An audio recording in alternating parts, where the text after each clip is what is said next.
It's very hot. Yeah, that's usually how it works. Since the dawn of time, queer men have used public bathhouses for socializing. That hasn't changed, even in this era of smartphones and dating apps. Gay saunas offer safe spaces for both regulars and newcomers to hook up and get some quick relief, or just to take their first cautious steps into gay waters. So it's not too surprising that queer cinema is full of stories set in that microcosm with its very specific rituals and social rules. But what might surprise you is who first used that specific location for a gay short film, way back in 1965.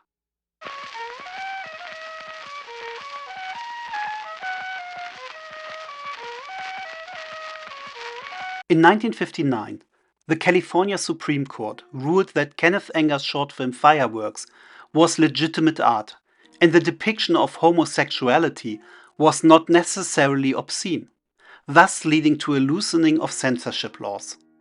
The effects could immediately be seen in the following 5 years, especially in the 1963 short Christmas on Earth, made by Barbara Rubin when she was still a teenager.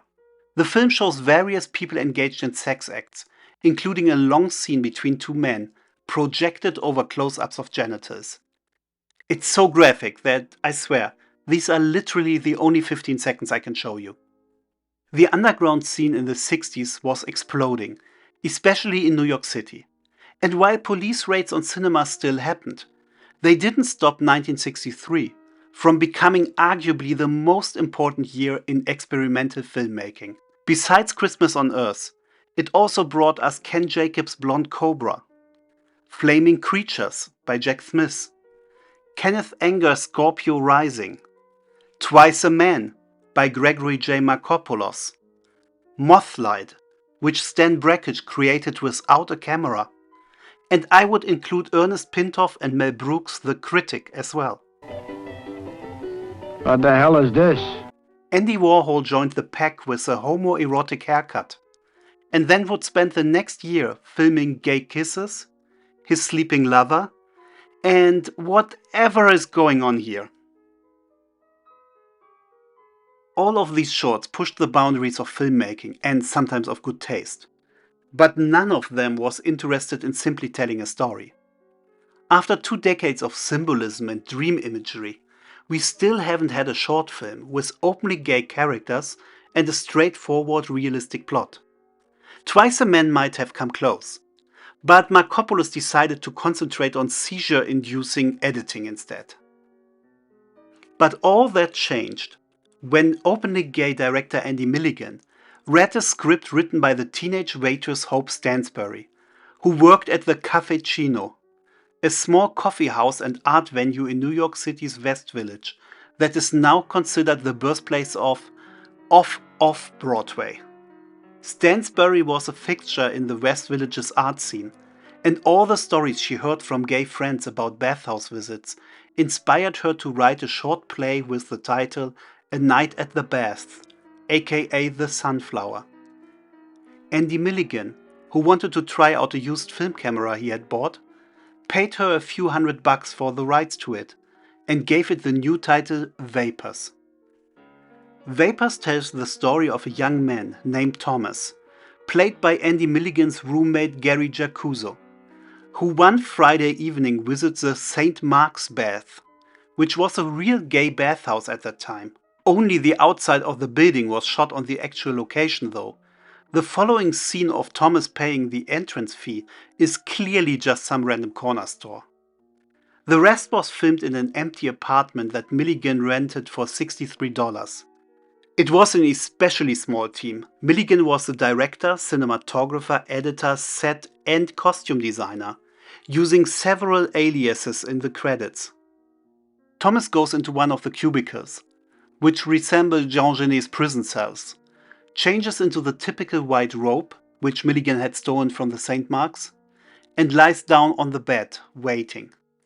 A few of the very flamboyant regulars check him out, but the one actually going in and starting to talk to him is a slightly older married first-timer, who calls himself Mr. Jeffy. The two strike a conversation that gets sporadically interrupted by the regulars bursting into the room. How are you supposed to get to know somebody? I mean, I went to the shower room, I went to the steam room, and everyone was running around so much they didn't even notice me. It's nothing. You just go to your room and you lie down in bed. Look at that thing sitting there tasting like a clown, man. There's no place to chat, girl. She can go to Pam-Pam's for that. You can see, or rather hear, the main problem with the film. The sound quality is atrocious. The type of camera used was intended for newsreels, and it recorded the audio track simultaneously with the image. There were no extra microphones, and the noise of the camera itself is constantly droning on in the background, making it hard to hear the dialogue in this dialogue-driven movie.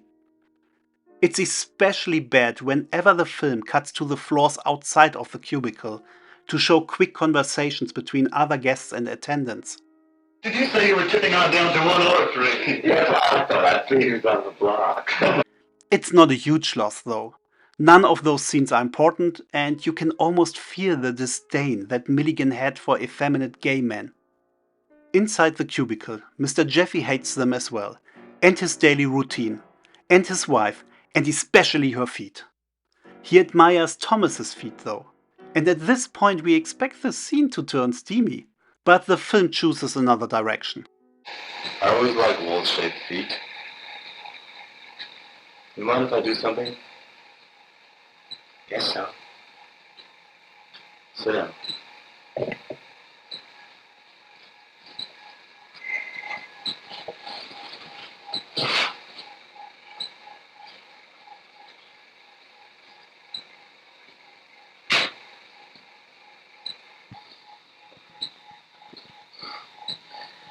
This little piggy went to market, and this little piggy went home. This gets explained a bit later, but first Mr. Jeffy talks about a dream he had involving his wife's feet. Then he opens up about his very sad and simultaneously very creepy backstory. May I touch your face, Thomas? I just want to put my hand on your skin.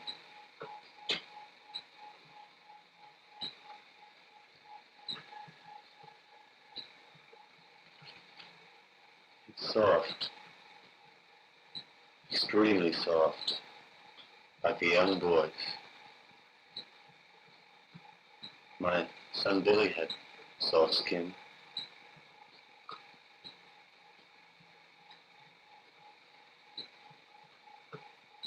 It's the first anniversary of the death of his son, who was bitten and drowned in a lake full of snakes. He describes the funeral with a casket surrounded by millions of dead flowers, including one beautiful golden sunflower. Mr. Jeffy praises his son's beauty and skin a little too much, and just when he says that Thomas reminds him of his son, they get interrupted by the regulars again. Mr. Jeffy leaves the room to get something for Thomas and tells him to wait. After a while, the regulars burst in. They give Thomas a box that Mr. Jeffy had left for him before leaving the building. Inside is a big paper sunflower. Thomas starts to cry, alerting another guy to his cubicle. Having missed out on a possible human connection, there's only one thing left to do. And this little piggy cried, wee, wee, wee, all the way home.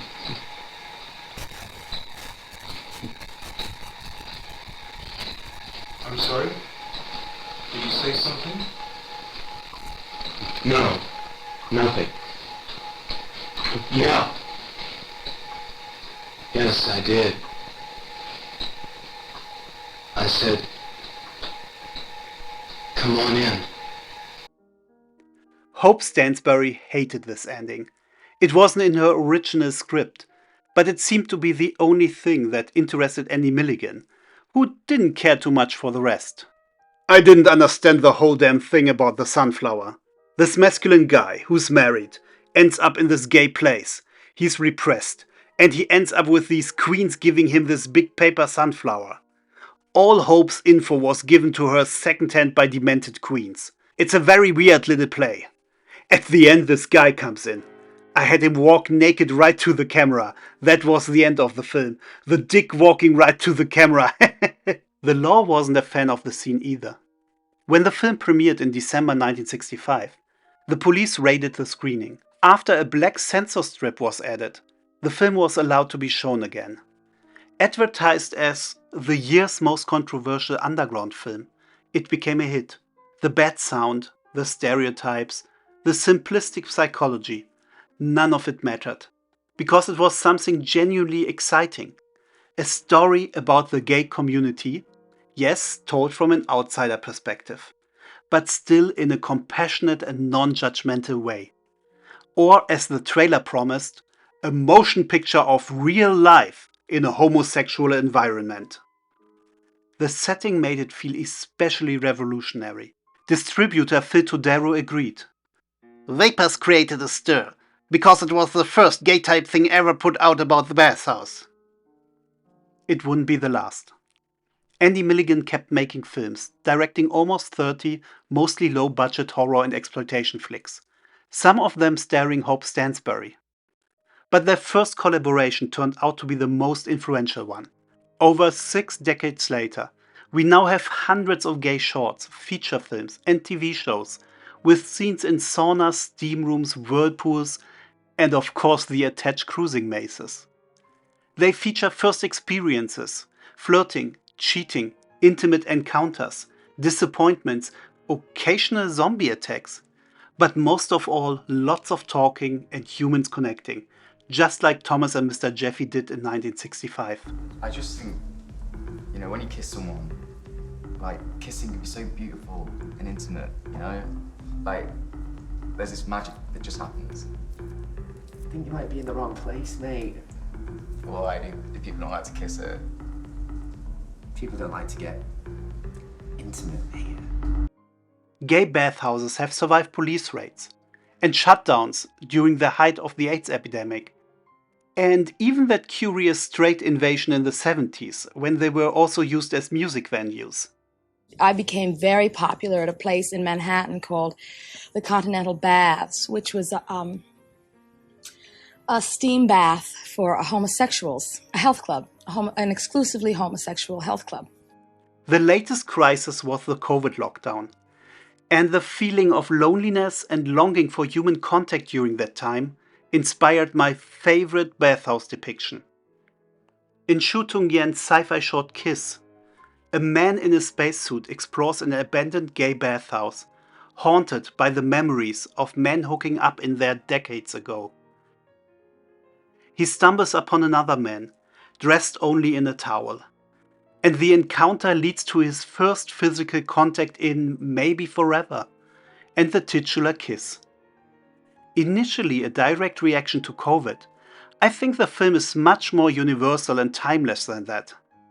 It reminds me of my first visit to a gay bathhouse, exploring this strange new world, while trying not to let anyone get too close to me, until finally encountering that one guy who is capable of getting me to take off my protective spacesuit. Or to just drop the towel. Thank you for watching. Please like, comment and subscribe if you enjoyed it. Check the links in the video description. And come back next time for Bisexual Panic. We talked earlier about the Continental Baths, which is a bathhouse that does exist in New York, where mostly homosexuals went and sat around in their towels. Still and go. Still go. Listen, And still go. I want you to know.